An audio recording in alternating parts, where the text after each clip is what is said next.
ناظرین السلام علیکم ورحمۃ اللہ وبرکاتہ۔ آپ دیکھ رہے ہیں فکر و نظر پر دن بھر کی 10 بڑی اور اہم خبریں۔ آئیے خبروں کو تفصیل سے جانتے ہیں۔ پنجاب میں راہل گاندھی کی بھارت جوڑو یاترا کا آج دوسرا دن ہے۔ راہل گاندھی کی یاترا آج سمرالا چوک سے روانہ ہوئی۔ ان کے ساتھ لدھیانہ کے رکن پارلیمان رونیت سنگھ بٹو بھی موجود رہے۔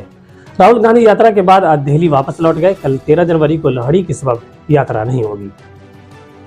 اتر پردیش کے رکن پارلیمان ڈاکٹر شفیق الرحمان برق نے RSS پر نکتہ چینی کرتے ہوئے کہا ہے کہ اس ملک میں مسلمان کسی سے نہیں ڈرتا، وہ صرف اللہ سے ڈرتا ہے، اور BJP اور RSS اس ملک کا ماحول خراب کرنے کی کوشش کر رہے ہیں۔ جمعیت علماء ہند کی 34ویں اجلاس عام کی تیاریوں کے سلسلے میں ایک اہم میٹنگ ہوئی، جس میں اجلاس کے اغراض و مقاصد اور پس منظر پر صدر جمعیت علماء ہند مولانا محمود اسد مدنی نے تفصیل سے روشنی ڈالی۔ اس پر دہلی اور لونی حلقے کے 300 امام مساجد اور جمعیت سے وابستہ ذمہ داران نے شرکت کی۔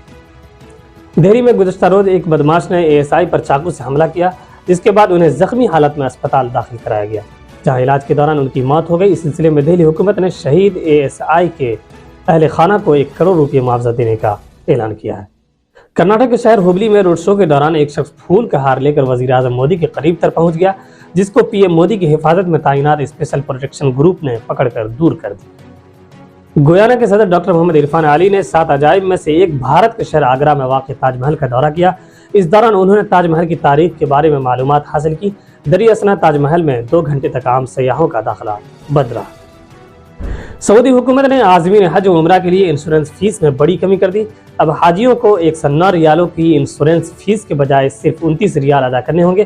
تفصیلات کے مطابق سعودی وزیر حج و عمرہ نے عازمین حج و عمرہ کے لیے انشورنس فیس میں بڑی کمی کا اعلان کیا ہے۔ اقوام متحدہ نے افریقی ملک کیمرون میں سیلاب اور تشدد سے ہزاروں متاثرین کی مدد کے لیے $60 لاکھ کی ہنگامی امداد کا اعلان کیا ہے۔ اقوام متحدہ کے سیکریٹری جنرل انٹونیو گٹریس کے چیف ترجمان اسٹیفن دوجاک نے بدھ کے روز کہا کہ کیمرون کے متاثرہ علاقوں کے لوگوں کی مدد کے لیے سینٹرل ایمرجنسی رسپانس فنڈ کی مدد الاٹ کی ہے۔ افغان وزارت خارجہ کی عمارت کے باہر ہوئے مہلک دھماکے کی ذمہ داری داعش نے قبول کی ہے۔